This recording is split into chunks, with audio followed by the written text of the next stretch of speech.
The fluorescent lights of Riverside Memorial Hospital buzzed with their usual migraine-inducing hum as the night shift bled into the chaos of morning rounds. It was 5:47 a.m. on a Tuesday in October, that peculiar hour when the darkness outside still pressed against the windows. But the day shift was already flooding through the doors with their fresh coffee and forced optimism. Margaret Chen stood at the supply closet in the east wing of the emergency department, her hands methodically restocking gauze pads with a precision that seemed almost mechanical, almost rehearsed. She was 44 years old, though the lines around her eyes suggested she had lived several lifetimes in those 4 decades. Her black hair was pulled back in a simple ponytail, streaked with gray she never bothered to hide. Her scrubs were always a size too large, hanging off her slender frame like she was trying to disappear inside them. "Hey, Molasses," a voice sneered from behind her. "You planning on finishing that restock before the next ice age? Or should we just order new supplies for 2030? Margaret didn't turn around. She recognized the voice. It belonged to Jessica Hartley, a 28-year-old RN who had graduated top of her class at Johns Hopkins and never let anyone forget it. Jessica had perfect blonde hair, perfect white teeth, and a perfectly calibrated cruelty that she deployed against anyone she deemed beneath her station. "Almost done," Margaret said softly, placing the last pack of 4x4 gauze onto the shelf. "Almost done," Jessica mimicked in a whiny voice. "God, you even talk slow. How did you even pass the licensing exam? Did they give you extra time for being ancient?" Laughter erupted from the nurse's station. Margaret finally turned to see Jessica had an audience.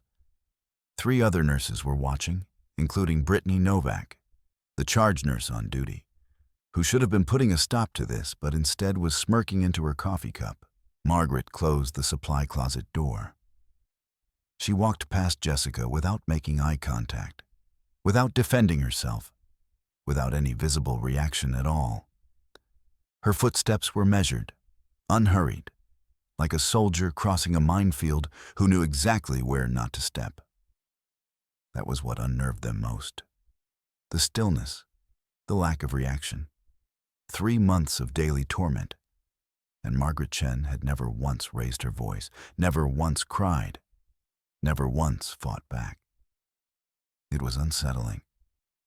It made them push harder, dig deeper, searching for the breaking point that never seemed to come.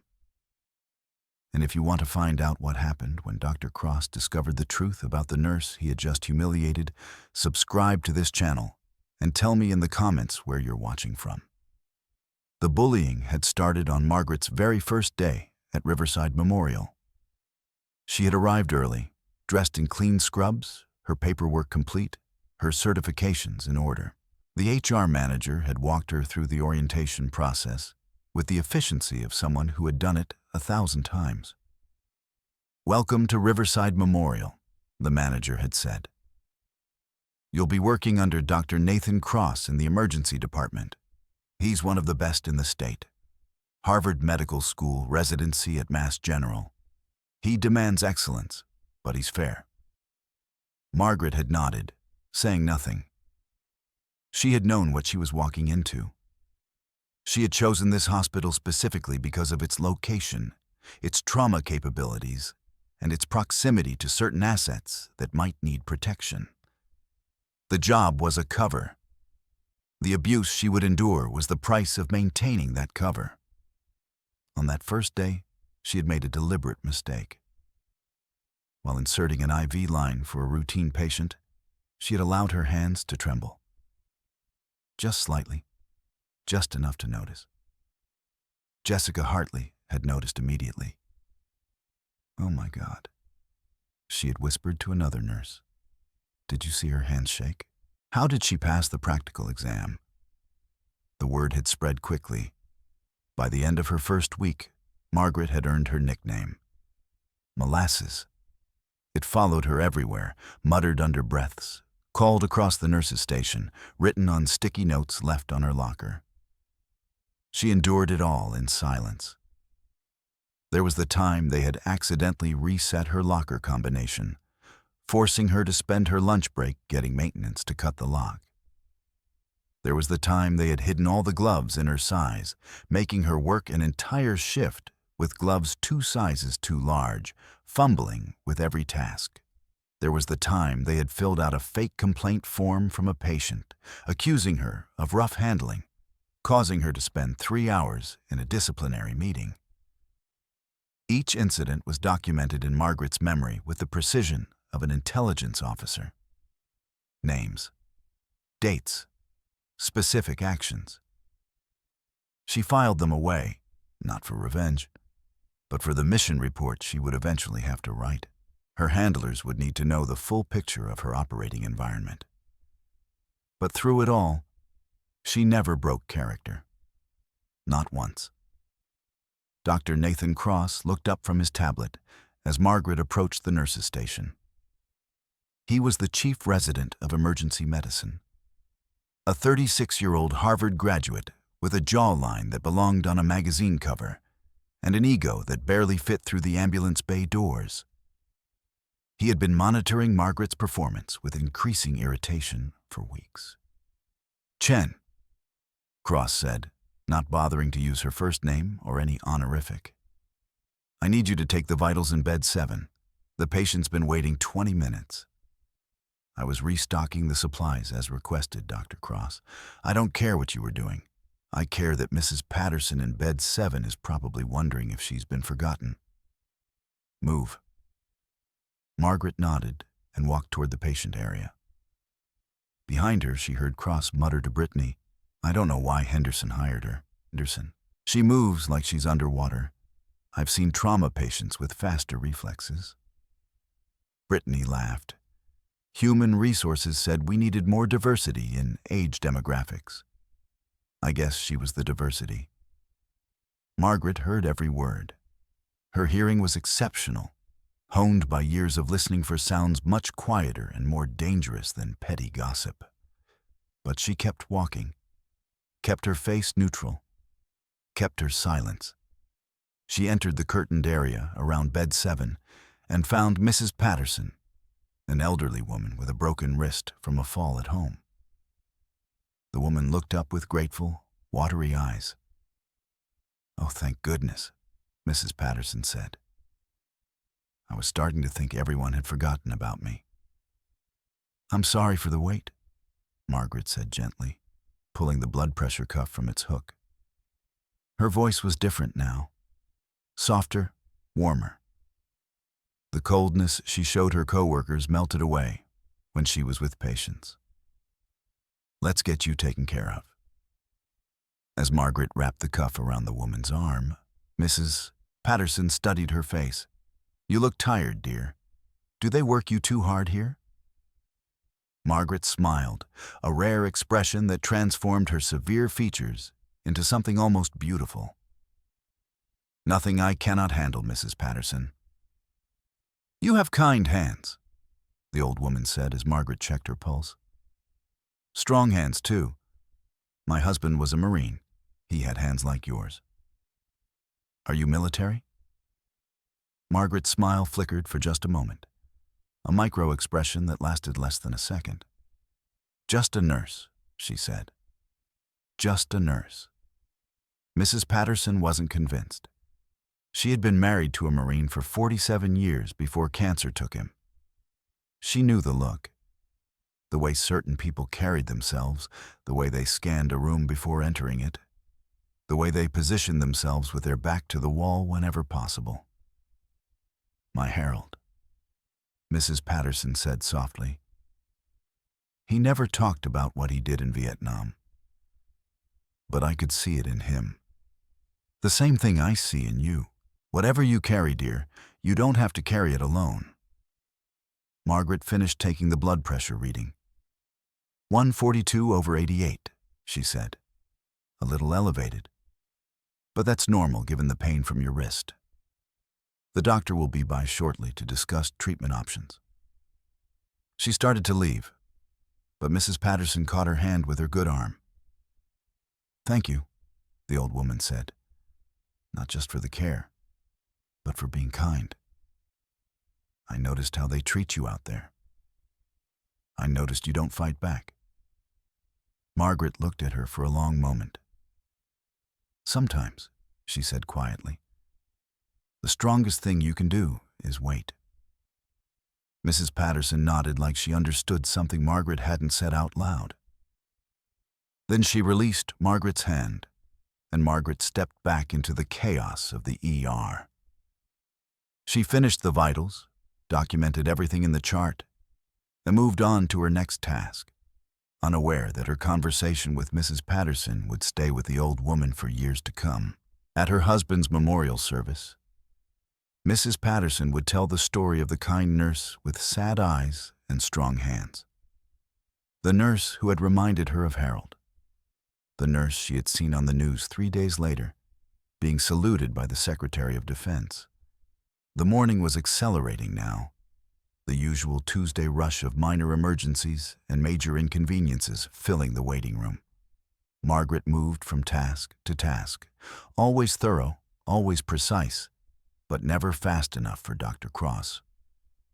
At 5:58 a.m., the first sign of the coming storm appeared. Margaret was changing the linens on bed 3 when she heard the red phone ring at the nurse's station. The red phone was the direct line from dispatch, the one that only rang when something serious was inbound. She paused, listening. Brittany answered it, her face going pale as she listened. Copy that. ETA. She hung up and shouted across the floor. We've got a multi-vehicle MVA coming in. 3 critical, 2 moderate. First unit is 5 minutes out. Dr. Cross snapped into action, suddenly energized by the prospect of real trauma. Clear trauma 1 and 2. Get the crash carts ready. Someone page Dr. Whitmore from surgery. He looked around the room, his eyes landing on Margaret. Chen, you're on triage overflow. Stay out of the trauma bays. I don't need you slowing down my team. Margaret nodded, understood. The next 20 minutes were controlled chaos. Ambulances screamed into the bay. Paramedics shouted vital signs as they rushed gurneys through the automatic doors. Blood was everywhere, the copper smell mixing with antiseptic and fear. Margaret worked triage overflow, handling the moderate injuries that didn't require immediate surgical intervention.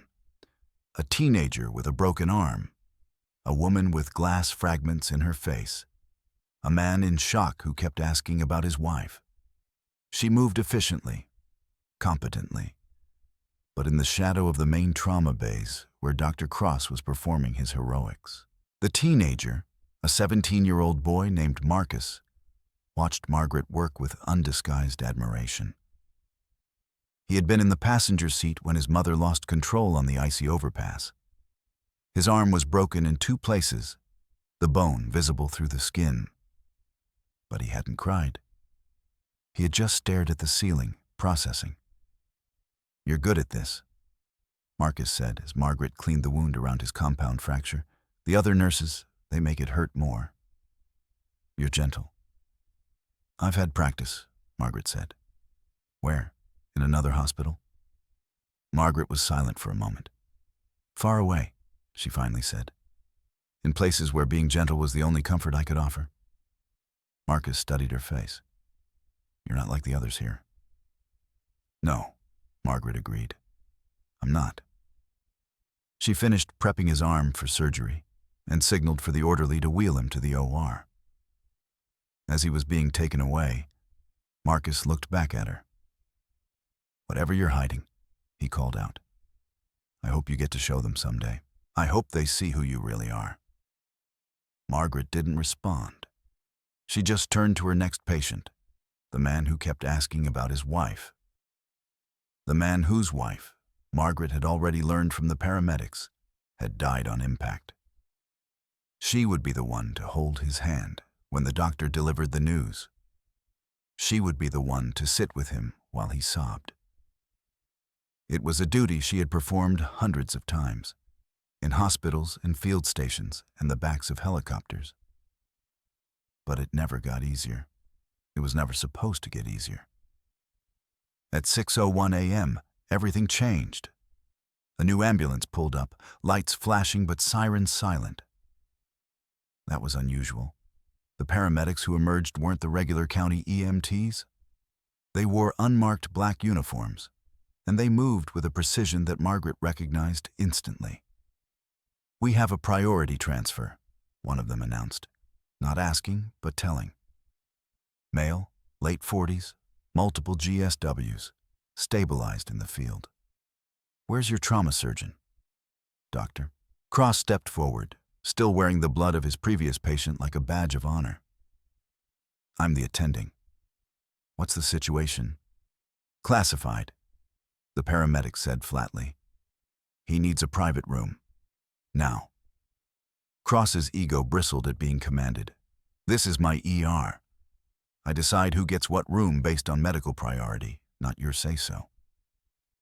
The paramedic didn't blink. "Doctor, this patient has a priority designation that supersedes your medical protocols. Private room, no visitors, no records. Do you understand?"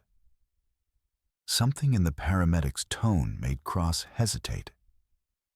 He looked at the gurney being wheeled in.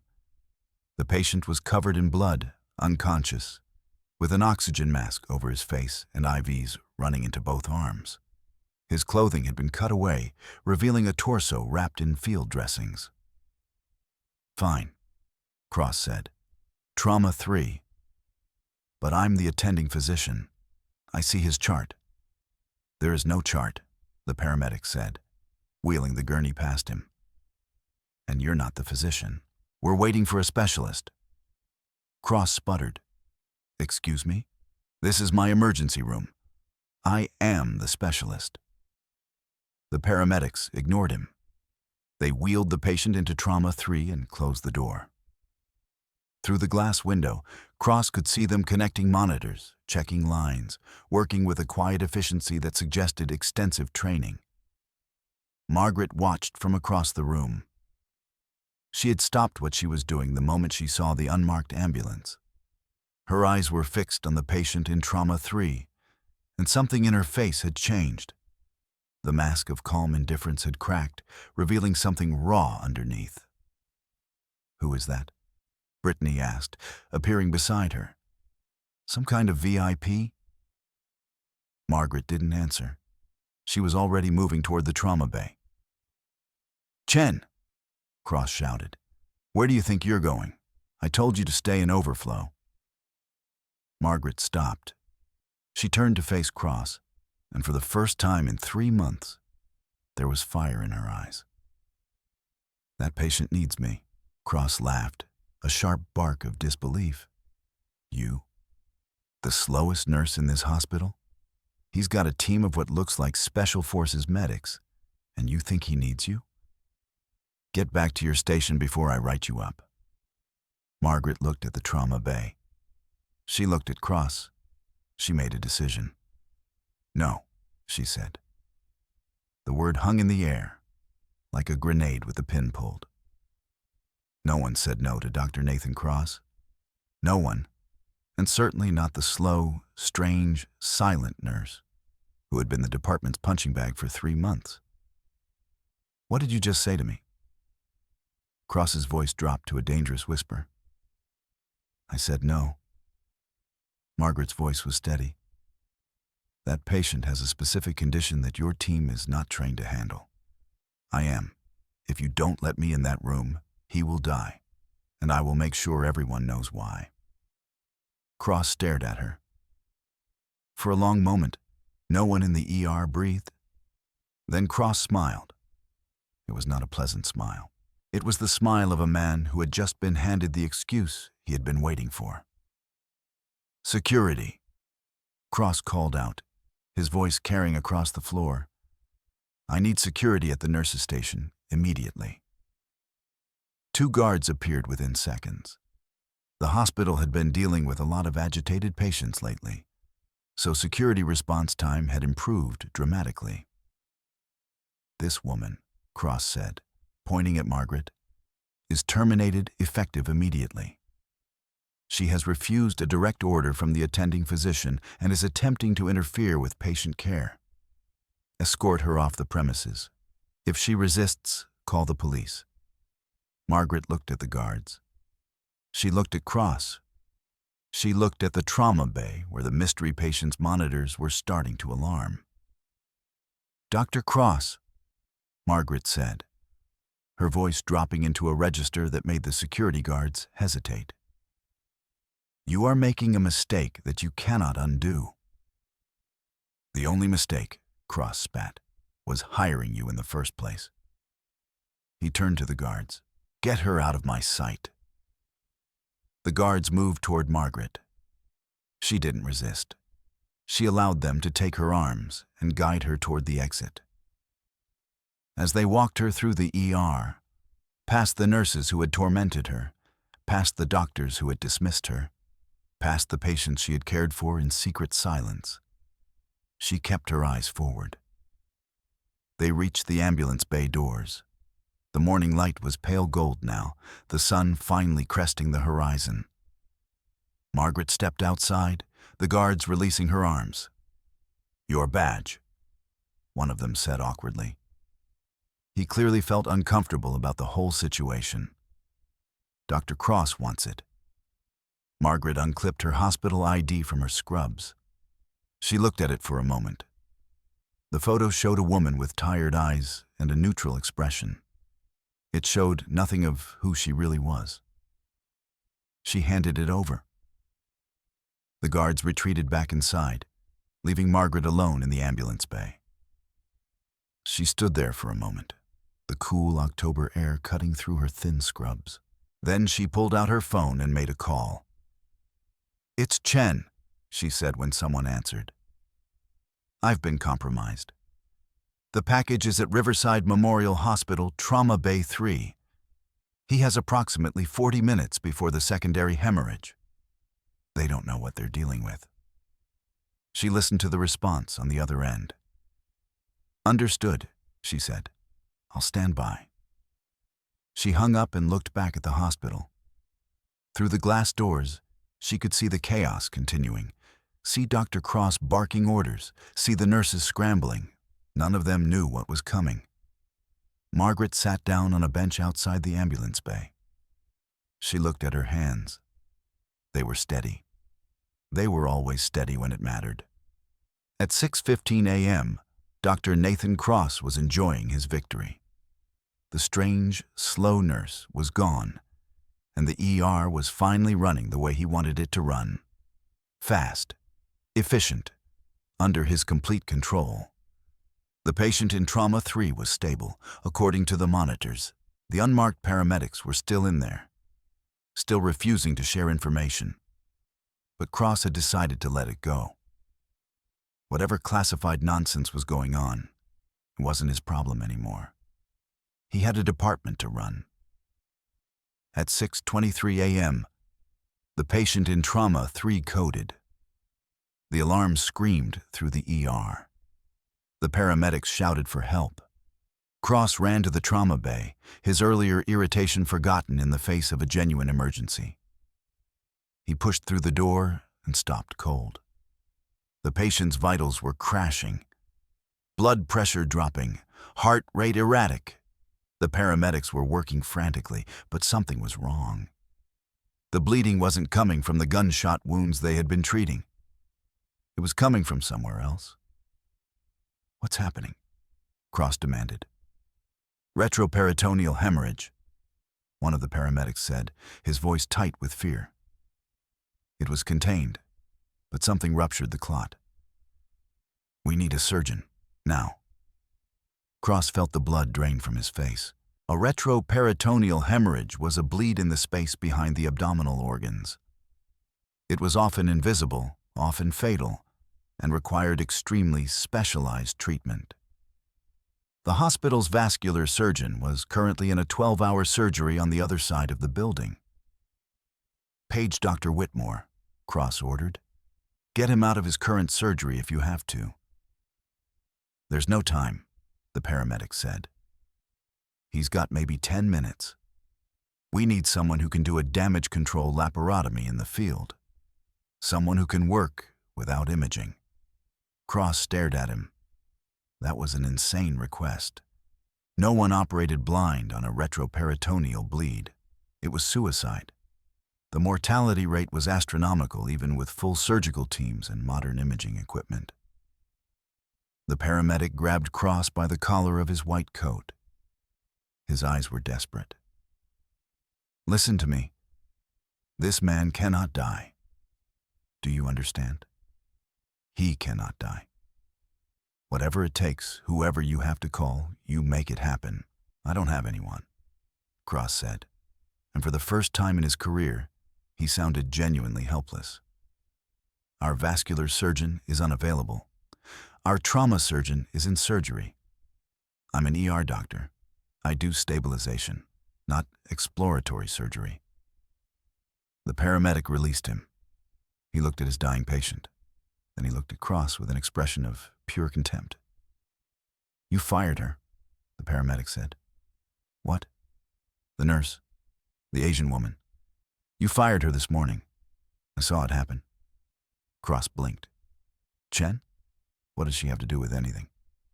The paramedic turned away and pulled out a satellite phone. He punched in a number and spoke rapidly. Dust off actual. This is Shadow 7. The package is critical. Local assets are insufficient. I need immediate authorization for Field Protocol 9. He listened. Yes, sir. She was terminated approximately 20 minutes ago. Still on premises based on tracker. He listened again. Understood. Shadow 7 out. He hung up and looked at Cross. You need to get that nurse back in here. Right now. Cross laughed, a slightly hysterical sound. She's a slow, incompetent LPN who couldn't start an IV without shaking.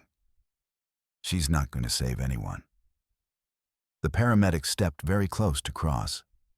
He was several inches taller, and his eyes were the eyes of a man who had seen things that would give Cross nightmares for the rest of his life. Her name, the paramedic said slowly, is Lieutenant Commander Margaret Chen. She was the lead trauma surgeon for SEAL Team 6 for 9 years. She has performed more combat surgeries under fire than any living physician. She holds the Navy Cross, 2 Silver Stars, and 3 Purple Hearts. She is the only person in this hemisphere who has ever successfully treated a retroperitoneal hemorrhage in field conditions. The paramedic's voice dropped to a whisper. And you just threw her out of your hospital like garbage. Cross felt his legs go weak. He grabbed the door frame to steady himself. His mind was racing, trying to reconcile the slow, trembling nurse he had mocked for 3 months with the legendary combat surgeon the paramedic was describing. Lieutenant Commander, SEAL Team 6, 9 years, Navy Cross, 2 Silver Stars, 3 Purple Hearts. Every cruel word he had ever said to her played back in his head like a highlight reel of his own worst moments. Every time he had called her slow. Every time he had rolled his eyes at her trembling hands. Every time he had let Jessica and the other nurses mock her without saying a word. He had been so confident in his superiority. Harvard Medical School, Mass General Residency. Chief resident at one of the best trauma centers in the region. He was the expert. He was the authority. He was the one who knew best. And the whole time, the woman he had dismissed as incompetent had been performing surgery under enemy fire while he was still studying for his boards. The paramedic turned back to his patient. Look, doctor, I don't have time to process your emotional breakdown. Either you get her back in here in the next 2 minutes, or I'm going to be on the phone with people who will make your life very, very difficult. Cross nodded, unable to speak. He turned and ran for the ambulance bay doors. Outside, in the ambulance bay, Margaret Chen was still sitting on the bench. She had not moved since the guards escorted her out. She was waiting. She had known they would come back. The moment she saw who was on that gurney, she knew. The only question was whether they would come back in time. At 6:31 a.m., the automatic doors burst open and Dr. Nathan Cross ran toward her. His white coat was splattered with blood. His face was the color of old paper. "Chen," he gasped. "Margaret, please, I need you. The patient in Trauma 3, he's dying. We can't stop the bleed. The paramedics say you're the only one who can help." Margaret looked up at him. Her face was calm, unreadable. "You fired me," she said. I know, and I'm sorry. I didn't know. Please, he's going to die. You threw my badge in the trash." Cross fell to his knees on the concrete. He was crying now, tears streaming down his face. "I'm begging you. I'll do anything. I'll resign. I'll apologize publicly. Whatever you want. Just please, please save him." Margaret stood up. She looked down at the man who had made her life miserable for 3 months, now groveling at her feet. She could have said so many things. She could have reminded him of every cruel comment, every dismissive gesture, every moment of public humiliation. Instead, she simply said, "Take me to him." They ran back into the hospital. The ER staff parted like the Red Sea as Margaret strode through, Cross trailing behind her like a whipped dog. She didn't look at any of them. Her focus was absolute. Jessica Hartley watched from the nurse's station, her face pale. Brittany Novak stood frozen with a chart in her hands. Every person who had ever mocked Margaret, every person who had ever called her slow or laughed at her trembling hands, watched in stunned silence as the woman they had dismissed marched toward the trauma bay with the confidence of a general leading troops into battle. This was not Molasses. This was someone else entirely. Someone who walked like danger, who moved like purpose, who radiated a competence so profound and it was almost intimidating. She burst into Trauma 3. The paramedics looked up with desperate hope in their eyes. "Dust off, actual," one of them said, using her call sign. "Report," Margaret commanded. Her voice was different now, harder, more clipped. "Military, GSW ×3 torso. Primary bleeds were controlled in the field. Retroperitoneal hemorrhage declared approximately 8 minutes ago. We're maintaining blood pressure with pressors, but he's bleeding out internally." Margaret moved to the patient's side. She looked at his face for the first time, and something flickered in her eyes. Recognition. Pain. But she pushed it down. She palpated his abdomen, her hands moving with a confidence that made her earlier slowness seem like an elaborate deception. Which it was.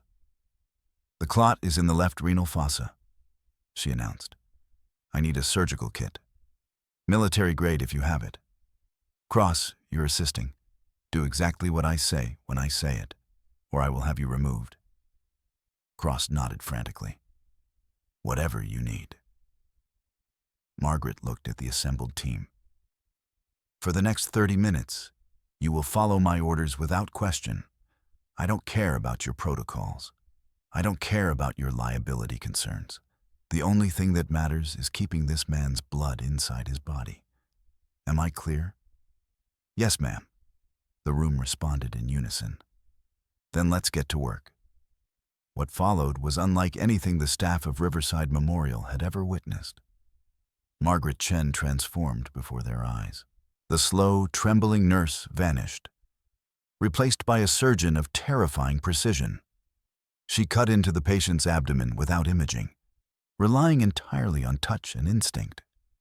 Her hands, which had seemed so shaky during routine IV insertions, were rock steady as she navigated through tissue and blood vessels. Brittany Novak, the charge nurse who had smirked into her coffee while Jessica bullied Margaret, now stood frozen against the wall. She had worked in emergency medicine for 15 years. She had seen trauma surgeons from Hopkins, from Cleveland Clinic, from the best hospitals in the country. She had never seen anyone move like Margaret Chen. The way she held the scalpel was different. Not like a doctor. Like a warrior holding a weapon she had used 1,000 times in conditions far worse than this. She found the bleed in less than 3 minutes. It was exactly where she had said it would be. "Clamp," she ordered. Cross handed her the instrument, his own hands trembling. She clamped the vessel. The hemorrhage stopped. "Now the hard part," Margaret said. For the next 25 minutes, she repaired damage that would have made most surgeons weep. She sutured a torn renal artery with stitches so precise they looked machine-made. She packed a lacerated kidney using a technique that Cross had never seen before. A technique he would later learn was developed by Special Forces medics in the mountains of Afghanistan, where resupply was impossible, and every piece of gauze had to be used with maximum efficiency. She repaired a nicked vein that had been slowly leaking since the original injury. The field hospital contractors had missed it entirely. They had been too focused on the obvious gunshot wounds to notice the tiny tear that was quietly filling the retroperitoneal space with blood. Margaret had noticed it the moment the gurney came through the door. She had seen the way the patient was lying. The slight distension of his abdomen, the particular color of his skin. She had known immediately what the problem was. She had known because she had seen it before, in a bunker in Helmand Province, in a safe house in Bogota, and a dozen other locations she could never talk about. Cross watched her work with growing horror. Not horror at the surgery itself, but horror at his own blindness. This woman, this incredible surgeon, had been stocking supply closets and enduring abuse for 3 months while he strutted around the ER like he was God's gift to medicine. She did all of this in a trauma bay that was never designed for surgery, with equipment that was meant for stabilization, not repair. "Suction," Margaret called out. "The blood is pooling faster than I can clear it." Cross moved to operate the suction device. His hand was shaking so badly that Margaret glanced at him. "Dr. Cross," she said, her voice cutting through his panic, "I need you focused. This man's life depends on the next 4 minutes. Can you do this, or do I need to replace you?" The words were harsh, but her tone was not. It was the tone of a commanding officer who needed her subordinate to perform, not a bully who wanted to humiliate him. Cross took a deep breath. He steadied his hand. "I can do this," he said. "Good. Then suction right here, and don't stop until I tell you." For the next 4 minutes, Cross followed her orders with perfect precision. He didn't question. He didn't hesitate. He simply did what she told him to do. And for the first time in his career, he understood what it meant to be part of a team instead of leading it. When Margaret finally stepped back from the table, her gloves covered in blood, Cross felt like he had aged 10 years. At 7:04 a.m., she stepped back from the table. "He's stable," she announced. "The primary repairs are holding. He needs to be transferred to a proper surgical suite for cleanup, but he's going to live." The room erupted. The paramedics were cheering. The nurses were crying. Even the stoic security guards who had escorted Margaret out an hour earlier were wiping their eyes. Cross stood in the corner, staring at Margaret like he had never seen her before. Because he hadn't. He had seen the disguise. He had never seen the woman underneath. "Who is he?" Cross asked quietly. "The patient. Who is he that he rates this kind of protection?" Margaret looked at the man on the table. Her expression softened for just a moment. "That," she said, "is classified." At 11:47 a.m., the Secretary of Defense's motorcade pulled into the ambulance bay of Riverside Memorial Hospital. Margaret had spent the intervening hours monitoring her patient, refusing to leave his side despite her unofficial status. The hospital administration had been in chaos since word spread about what had happened in Trauma 3. Lawyers were called. Board members were summoned. The chief of medicine, Dr. Patricia Hawkins, had arrived looking like she had aged 10 years overnight. Now, as the black SUVs pulled up and men in dark suits poured out, the chaos reached a new level. The secretary himself emerged from the lead vehicle. He was a tall man in his 60s, silver-haired and stern-faced, wearing a perfectly tailored suit and an expression that could have frozen lava. Behind him came an entourage of aides, security personnel, and what appeared to be several high-ranking military officers. They swept through the hospital doors like a wave. The secretary didn't pause at reception. He didn't ask for directions. He walked directly toward the elevator bank, his security detail clearing a path through the shocked hospital staff. They found Margaret in the ICU, standing beside her patient's bed. She had changed into clean scrubs that someone had found for her, but she still wore no badge.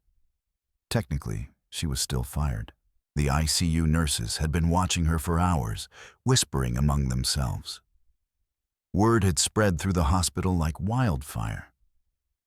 The slow nurse, the one they called Molasses. She had performed a surgery that the hospital's chief of surgery had called impossible. She had saved a man who should have died. And now the Secretary of Defense was walking toward her room with an entourage that looked like something out of a Tom Clancy novel. The secretary stopped at the door. He looked at Margaret. Margaret looked at him. Then, to the astonishment of everyone watching, the Secretary of Defense saluted her. "At ease, Commander," he said. The nurses gasped. One of them dropped her clipboard. Dr. Cross, who had been hovering at the edge of the crowd, looked like he might pass out. "Commander." The Secretary of Defense had called her Commander. Jessica Hartley, who had spent 3 months calling Margaret Molasses and timing her IV insertions with a stopwatch, felt her legs go weak. She grabbed the wall for support, her perfect makeup suddenly streaked with tears she couldn't explain. "Oh my God," she whispered. "Oh my God, what have I done?" Margaret returned the salute. "Mr. Secretary, thank you for coming." "You saved his life," the secretary said. "Again." "He's family," Margaret replied simply. The secretary nodded. He turned to Dr. Hawkins, who was hovering in the background, looking like she wanted to disappear into the floor. "Dr. Hawkins," he said, "I'm going to need to speak with you about the circumstances surrounding Commander Chen's termination this morning." Hawkins swallowed visibly. "Mr. Secretary, I can assure you, I had no knowledge of... I'm also going to need to speak with a Dr. Nathan Cross," the secretary continued. "I understand he's the physician who made the decision to fire one of the most decorated medical officers in the history of the United States military." Cross had been hiding behind a cluster of nurses. At the mention of his name, he seemed to shrink. And finally, the secretary said, "I'm going to need a private room where I can speak with Commander Chen about the future." An hour later, Margaret sat across from the secretary in a borrowed conference room. The patient was stable. The hospital administration was in full damage control mode. The media had somehow gotten wind that something was happening, and news vans were beginning to appear in the parking lot. The secretary had dismissed everyone except his aide, a young Navy lieutenant who stood at attention by the door. The room was secured, swept for listening devices, and guarded by 2 men who looked like they could bench press a Buick. "Margaret," the secretary said, dropping formality now that they were alone. "How long have we known each other?" 14 years, Mr. Secretary, since you were Deputy Secretary and I was attached to DevGru." 14 years, the secretary repeated. "I've read every after-action report you've ever filed. I've personally approved missions that put you in some of the most dangerous places on Earth. I've seen you receive the Navy Cross from the President himself." He leaned forward. "And I have never seen you look as tired as you do right now." Margaret was silent for a long moment. "It's been a long 3 months," she finally said. "You could have told them," the secretary said. "When Cross was humiliating you, when the nurses were calling you names, you could have revealed who you were at any time." Margaret shook her head. "That wasn't the mission." The secretary studied her face. The mission was to provide covert medical support for high-value assets during stateside recovery. "But Margaret, you weren't supposed to be embedded long-term. You were supposed to be in and out." "What happened?" Margaret looked at her hands. "The original asset," she said. "Colonel Richards. He was supposed to be a 2-week recovery. But his condition deteriorated. The civilian doctors didn't know what they were dealing with.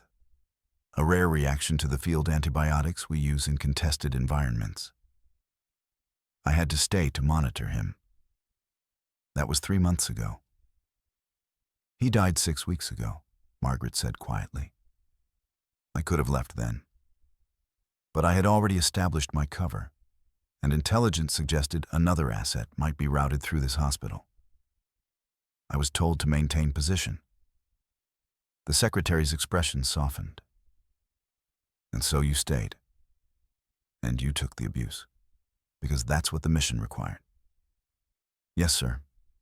The secretary was quiet for a long moment. "The mission," he said slowly, "is over now. The whole world is going to know who you are. Your cover is completely blown. I'm aware, sir." "The mission," the secretary repeated. "Your mission was to provide covert medical support for high-value assets during stateside recovery. It wasn't supposed to include being treated like dirt by a bunch of civilian doctors. I've been treated worse, sir." The secretary leaned forward. "Commander, the man you saved this morning is Admiral James Chen. Your brother." Margaret was silent. "He was shot 3 times by hostiles while overseeing a classified operation in a location I cannot name. He was extracted and flown to the nearest covert medical facility, which happened to be staffed by contractors who were not prepared for the severity of his injuries. They stabilized him enough for transport, but they missed the retroperitoneal involvement." Margaret nodded. "I noticed the presentation when they wheeled him in, the way he was compensating. Most people would have missed it, but I've seen it before." "You've seen everything before," the secretary said. "That's why you're the best." He pulled a folder from his briefcase. "This is an official request from the Joint Chiefs for your immediate return to active duty. Full rank restoration. Command of the new Special Operations Medical Training Command. You would be training the next generation of combat medics." Margaret looked at the folder. She didn't touch it. "Mr. Secretary," she said slowly, "I retired for a reason." "I know." The secretary's voice was gentle. "But Commander, you just performed a miracle surgery in a civilian trauma bay with inadequate equipment and no imaging support. You saved a man who was actively dying. You did it despite being fired, despite being humiliated, despite every reason in the world to just walk away." He pushed the folder toward her. "That's not the behavior of someone who wants to retire. That's the behavior of someone who can't stop being who they are." Margaret looked at her hands, the hands that had trembled when she restocked gauze pads, the hands that had been rock steady when she clamped a bleeding artery, the hands that had held dying soldiers in mountain passes and operating rooms, and the backs of helicopters that shook so violently she had to brace herself against the fuselage just to make a straight incision. These hands had saved hundreds of lives. They had taken a few as well, in situations where there was no other choice. They had done things that would give most people nightmares. And for 3 months, They had stocked gauze pads and changed bed sheets and taken the abuse of people who had no idea what they were capable of. "What happens to Dr. Cross?" she asked. The secretary's expression hardened. "That's up to you, Commander. If you want to press charges, we can pursue this through both civilian and military channels. Harassment of a military officer, interference with a classified medical operation." He could see the inside of a federal courtroom. Margaret was quiet for a long moment. "No," she finally said. The secretary raised an eyebrow. "No?" He didn't know who I was. He couldn't have known. As far as he was concerned, I was exactly what I appeared to be. A slow, older nurse who didn't fit in with his high-speed trauma team. "He was cruel to you." "He was human," Margaret said. "And humans are often cruel to people they don't understand. I don't want his career destroyed. I want him to learn." The secretary nodded slowly. "You continue to surprise me, Commander." "I'll take the job," Margaret said, finally reaching for the folder. "But I have conditions. Name them." "First, the staff here. The ones who treated me badly. I don't want them punished, but I want them to understand what happened. I want them to know that the person they mocked was someone who could have demanded their termination with a single phone call. Done. Second, I want to be involved in developing a new training program, not just for military medics, but for civilian first responders. I want to teach them to look past their assumptions, to see the person, not the stereotype. Also done. And third, Margaret said, her voice catching slightly for the first time, I want to be there when my brother wakes up. I want to be the first face he sees. The secretary smiled. Commander, that was never in question. 3 days later, Admiral James Chen opened his eyes. The first thing he saw was his sister, sitting beside his bed in her dress blues, her medals gleaming under the hospital lights. She was reading a paperback novel, a dog-eared copy of The Remains of the Day that she had carried with her for 20 years. She always read it when she was waiting. Some things never changed. The hospital room was quiet, except for the steady beep of monitors and the soft whisper of the ventilation system. Through the window, James could see armed guards standing at attention in the hallway. Secret Service, probably, or Naval Security Forces. Standard protection for an admiral of his rank and clearance level. But he didn't care about any of that. All he cared about was the woman sitting beside his bed. The sister who had pulled him back from the edge of death for the second time in their lives. The first time had been in a basement in Mosul, 20 years ago. He had been a young lieutenant then, captured by insurgents during a recon mission gone wrong. They had beaten him for 3 days, broken his ribs, dislocated his shoulder. He had been ready to die. And then his sister had come through the wall, not through the door. Through the wall. With a breaching charge and a SEAL team at her back, and the kind of cold fury in her eyes that made even hardened terrorists take a step backward. She had carried him out on her shoulders. She had performed emergency surgery on his collapsed lung in the back of a helicopter, while the door gunner laid down suppressive fire. She had saved his life, and then, 3 hours later, refused to speak to him for a week because he had been stupid enough to get captured in the first place. That was Margaret. That had always been Margaret. Maggie? His voice was a croak, his throat dry from the intubation. Margaret looked up. Her eyes were bright with tears she wouldn't let fall. Even now, even after everything, she wouldn't let him see her cry. Hey, little brother, she said. Welcome back. What happened? You got shot. 3 times. Idiots at the field hospital missed a bleed. You almost died in the back of a civilian ER in Virginia. James processed this information slowly. His brain was still foggy from the sedation. And you saved me? Someone had to. James reached out and took his sister's hand. How bad was it? The truth. Margaret was quiet for a moment. Bad enough that I had to reveal my cover. Bad enough that the Secretary of Defense flew in to personally apologize to a hospital administrator. Bad enough that an arrogant doctor who fired me in front of his entire staff is currently undergoing mandatory sensitivity training. James laughed weakly. It hurt his stitches.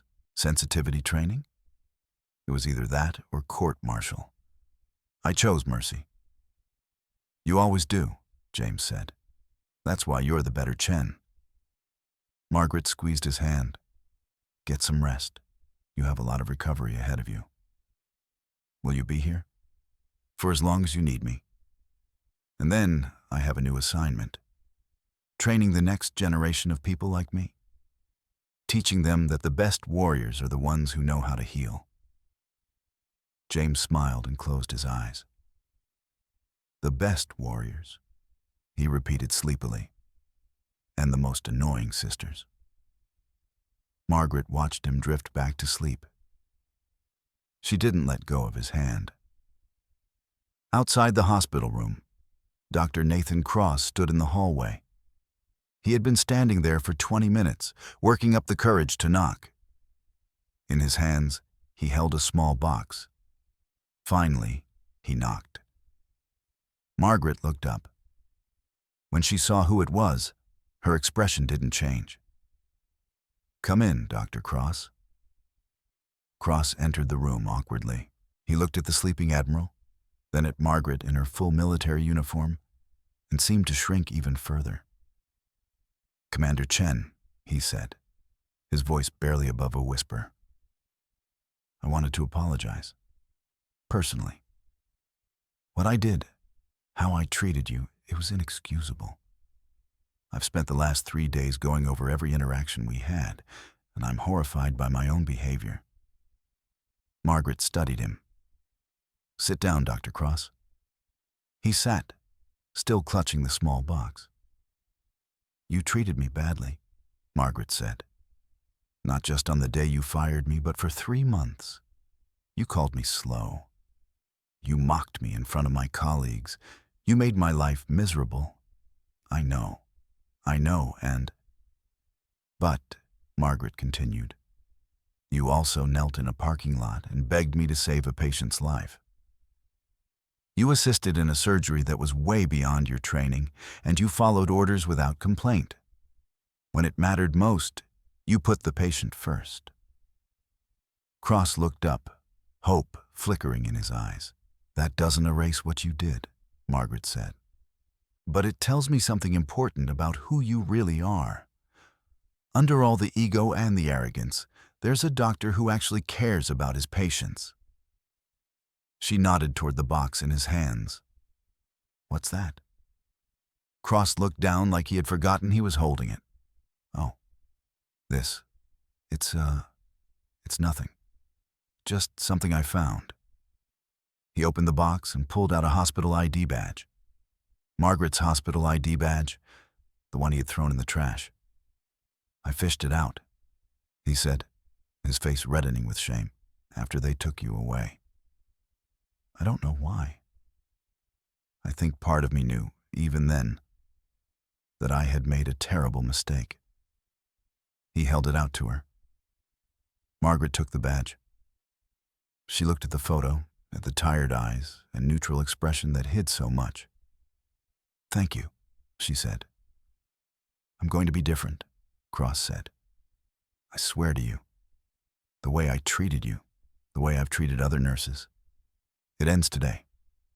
I'm going to learn to be better. Margaret nodded. That's all any of us can do, Dr. Cross. Learn, grow, be better. She tucked the badge into her pocket. Now, if you'll excuse me, I need to watch over my brother. But Dr. Cross, if you ever find yourself struggling, if you ever need advice on how to treat your team with respect, my door will be open. Cross stood up, wiping his eyes. Thank you, Commander. Thank you for everything. He left the room, closing the door softly behind him. Margaret turned back to her brother. He was still sleeping, his monitors beeping steadily. She pulled her chair closer to his bed and picked up her book again. But she didn't read. She just sat there, watching him breathe, grateful that she had been in the right place at the right time. Grateful that even when the world had tried to break her, she had stayed true to who she was. A healer, a warrior, a sister. The best warriors are the ones who know how to heal, she had told James. But the truest warriors, she thought now, are the ones who never stop fighting, even when no one is watching, even when no one believes, even when it would be so much easier to just give up. Margaret Chen had never given up. Not in the mountains of Afghanistan, not in the jungles of South America, not in the halls of a civilian hospital where they called her Molasses and timed her IV sticks with stopwatches. And she never would. 6 months later, Commander Margaret Chen stood at the front of a classroom at the Naval Special Warfare Center in Coronado. The California sun streamed through the windows, illuminating a room filled with 30 fresh-faced corpsmen, the newest class of Special Operations medical trainees. These were the best of the best. Every one of them had scored in the top percentile of their initial training. Every one of them had been hand-selected from hundreds of applicants. They had survived BUD/S, survived combat diver qualifications, survived everything the Navy could throw at them. And now they were sitting in front of a 45-year-old woman who looked like she should be teaching kindergarten, not special operations medicine. Some of them were skeptical. Margaret could see it in their faces. They had heard the stories, of course. Everyone had heard the stories. The Riverside Miracle, the media had called it. The Secretary of Defense saluting a civilian nurse. The classified details that were still being whispered about in special forces communities around the world. But seeing was different than hearing. And what they were seeing was a small Asian woman with gray-streaked hair and tired eyes. Margaret let them look. She let them form their opinions.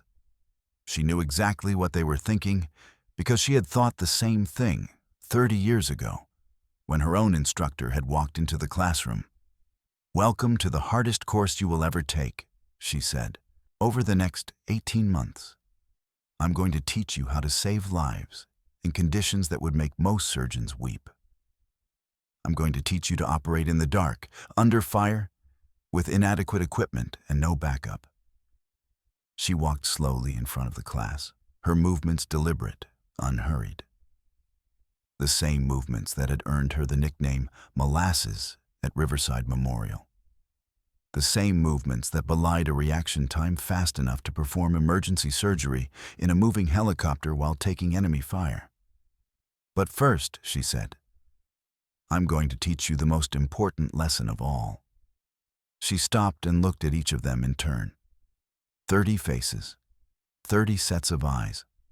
Some eager, some skeptical, some trying very hard to look like they weren't judging her. Never judge a person by how they appear. Never assume you know someone's story. Never dismiss someone because they don't fit your expectations of what a hero should look like. She saw them stiffen. They knew she was talking about them, about their assumptions, about the looks they had exchanged when she walked in. Good, she thought. Let them be uncomfortable. That's where growth happens. She pulled out her old hospital ID badge.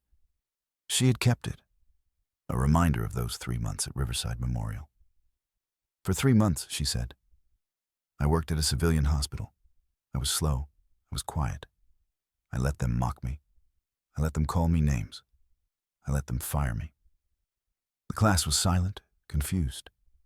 "And then," Margaret continued, "I saved the life of an admiral using surgical techniques that aren't taught in any medical school. I did it in a trauma bay with equipment designed for stabilization, not surgery. I did it because that's what the mission required." She put the badge away. "You will find yourselves in situations where you are underestimated. where you are dismissed, where the people around you have no idea what you're capable of. And in those moments, you will have a choice. She smiled, and it transformed her severe features into something warm and wise. You can prove them wrong, or you can let your actions speak for themselves. Either way, never forget who you are. Never forget what you've trained for. And never, ever stop fighting for the people who need you. She looked at the class one final time. Now, who's ready to become the best medics in the world? 30 hands shot up. Margaret nodded, satisfied. She had been where they were, young, eager, convinced they knew more than they did. Life would teach them humility, just as it had taught her. Over the following months, she would push them harder than they had ever been pushed. She would teach them skills that weren't in any textbook, techniques developed in caves and bunkers and the backs of helicopters, knowledge paid for in blood by operators who didn't come home. She would also teach them kindness. She would teach them that the best medics weren't just technically skilled, they were emotionally available. They could hold a dying soldier's hand and tell him it would be okay. They could look into the eyes of a grieving mother and share her pain without being destroyed by it. And in quiet moments, when the training day was over and the students had gone to their barracks, Margaret would walk to the edge of the compound and look out at the Pacific Ocean. She would think about all the places she had been, all the lives she had saved, all the friends she had lost. She would think about Dr. Nathan Cross, who now ran a free clinic in downtown San Diego, providing care to veterans who fell through the cracks of the VA system. He had reached out to her 6 months after the incident, asking if she would be a consultant for his clinic. She had said yes. She would think about Jessica Hartley, who had left nursing entirely and was now studying to become a patient advocate. Jessica had written Margaret a letter, a long, tearful apology that Margaret kept in her desk drawer. She had never responded to it, but she had never thrown it away either. She would think about her brother James, now fully recovered and commanding a carrier group somewhere in the South China Sea. They talked every Sunday, when satellites allowed. He still called her his annoying older sister. She still pretended to be offended. And she would think about Mrs. Patterson, the elderly woman with the broken wrist, who had seen something in Margaret that no one else had noticed. Mrs. Patterson had passed away the previous winter, but her granddaughter had tracked Margaret down to deliver a message. "Grandma wanted you to know," the young woman had said, "that she was right about you. She always knew you were a Marine at heart." Margaret had smiled at that. "Not a Marine," she had said, "but close enough. The best warriors," she thought once more, "are the ones who know how to heal." And that is the story of Margaret Chen, the nurse they called Molasses, the woman they fired for being too slow, and the legend who saved an admiral's life with nothing but her hands and her training. It reminds us that heroes don't always look like heroes. They don't always announce themselves. Sometimes they're the quiet ones in the corner, the ones who take the abuse without complaint, the ones who are waiting for the moment when they're truly needed. Margaret could have revealed herself at any time. She could have flashed her medals, pulled rank, demanded respect. But she chose to stay silent. She chose to be underestimated, because she knew that true strength isn't about proving yourself to others. It's about knowing who you are, even when no one else does. Dr. Nathan Cross learned that lesson the hard way. But to his credit, he learned it. He became a better doctor, a better leader, and a better person, because a quiet nurse showed him what true courage looks like. There's one more thing I should tell you about Margaret Chen. After she took command of the Special Operations Medical Training Command, she instituted a new tradition. Every year, on the anniversary of the Riverside incident, she would bring in a guest speaker to address her students. That guest speaker was Dr. Nathan Cross. He would stand at the front of the classroom, this Harvard-educated trauma physician, and he would tell the story of how he had fired the greatest combat surgeon in American history because she was too slow. He would describe his arrogance, his assumptions, his cruelty. He would admit, in front of a room full of Special Forces medics, that he had been wrong in every possible way. And then he would say the words that Margaret had taught him to say. The person standing next to you might be a legend. The patient on your table might be a hero. The quiet colleague in the corner might be carrying knowledge and experience you cannot imagine. Never assume, never dismiss, never stop learning. The students would applaud. Cross would shake Margaret's hand. And then he would drive back to his free clinic in San Diego, where he spent his days providing care to the veterans that the system had forgotten. Redemption, Margaret believed, was always possible. But it required humility. It required the willingness to admit you were wrong. It required the courage to stand in front of a room and say, I failed, and this is how I'm trying to do better. Cross had found that courage. And because he had, Margaret had given him something rare and precious, a second chance. If this story moved you, please hit that like button. It really helps the channel grow. What would you have done in Margaret's place? Would you have revealed yourself sooner?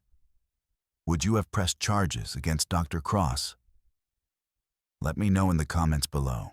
And if you want more stories of hidden heroes, military justice, and the power of staying true to yourself, make sure to subscribe and ring that notification bell so you never miss a video.